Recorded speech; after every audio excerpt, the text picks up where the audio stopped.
We are in a generation that discards so easily. We are in a generation of use and dump. A generation where people do not have memories of the past. People don't care. A generation where once people achieve what they want, they feel they don't need it anymore. So you must keep a door open. Because when you have passed through that door out, you need to pass through it in. Don't take up the ladder that helped you. Because you may need to climb down.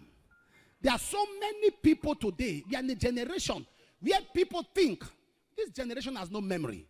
All they think of is today. Something, the jawbone of an axe that helped you to kill 1,000 people, sir. That's not the kind of bone to throw away.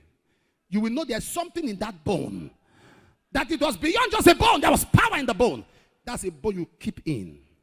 There are relationships you don't break. For life. For life. Sir, for life. There are some contacts you don't break for life. There are some people that you owe thanks for life. There are some boss in your office, even if they mess up and they get you angry, sir, honor them for life. Because the times they came into your life was strategic. They gave you a platform, gave you a coloration. Am I talking to somebody right now? A generation that discards. The same man of God who dedicated your baby is the one you are fighting. The same pastor who dedicated your baby, and that's your church. That's your branch. That same pastor, you will sit down, you will finish the wife.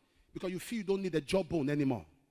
The same man that believed in you and carried you up is the man you have conspired with those that hate him to fight. Because you believe you are done with the jawbone. You don't need it anymore.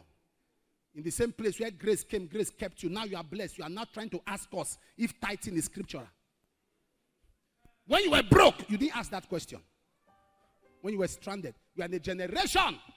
There are many of you looking at me now who need to cry to God for repentance. Because you feel you don't need a jawbone anymore.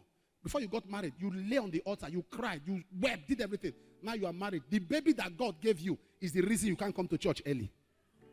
The miracle God gave you is now the reason. I can't come. You know these children. You know these children. Yet people have 10, have 8, have 6, and they don't joke with service. You walked out of a grace thinking you have arrived, not knowing the grace still has so much to cover you. If you stayed under a grace for 10 years and you think you have so much, just imagine if you're under that grace for 20 years.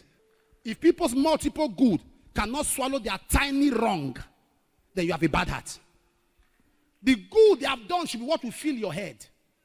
Not the tiny wrong. Do you know in a generation where if you keep supporting, the day you don't support, you're a bad person. Why are you there for me? Why are you there for me? You are not done anything. You are not done anything. I don't care. So now you are not feeding me, I don't care.